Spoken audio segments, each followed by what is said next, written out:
మనసు అలజడిగా ఉన్నప్పుడు ఏ శబ్దం మనసుని శాంతి వైపు నడిపిస్తుందో తెలుసా? ఓం నమః శివాయ, ఓం నమః శివాయ, ఓం నమః శివాయ.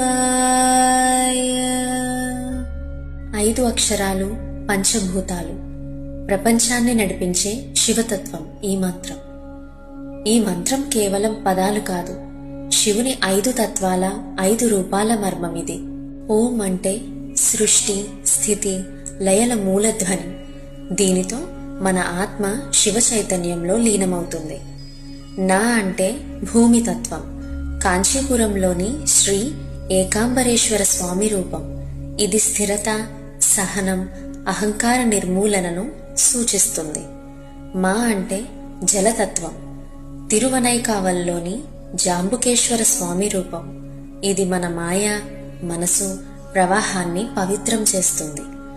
షి అంటే అగ్నితత్వం, తిరువన్నామలైలోని శ్రీ అరుణాచలేశ్వర స్వామికి సంబంధించినది. ఇది మనలోని చీకట్లను దహనం చేసి జ్ఞానజ్యోతి వెలిగిస్తుంది. వా అంటే వాయుతత్వం, ఇది ఆంధ్రప్రదేశంలోని శ్రీకాళహస్తీశ్వర స్వామి ఆలయానికి సంబంధించినది. ఇది మనలో జీవశక్తి ప్రవాహాన్ని పెంచుతుంది. యా అంటే ఆకాశతత్వం, చిదంబరంలోని నటరాజస్వామి రూపం. ఇది మన ఆత్మను శివుని చైతన్యంతో ఏకమవ్వే స్థితికి తీసుకెళ్తుంది. ఈ మంత్ర జపానికి ప్రత్యేకమైన సమయం అవసరం లేదు.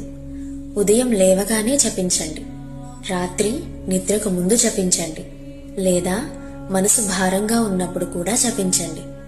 ఎప్పుడు జపించినా భక్తితో పలికిన ప్రతి ధ్వని శివుని ఆశీర్వాదంగా మారుతుంది. ప్రతి జపం మనసుని శివతత్వానికి దగ్గర చేస్తుంది. 11 సార్లు జపిస్తే మనసు శాంతిస్తుంది. 51 సార్లు జపిస్తే భయం తొలగుతుంది. 108 సార్లు జపిస్తే శివుని కటాక్షం లభిస్తుంది. ప్రతి జపం శివుని వైపు ఒక అడుగు. ఈ కార్తీక మాసంలో ప్రతి మనసులో శివుని జ్యోతి వెలిగిద్దాం. ఓం నమః శివాయ.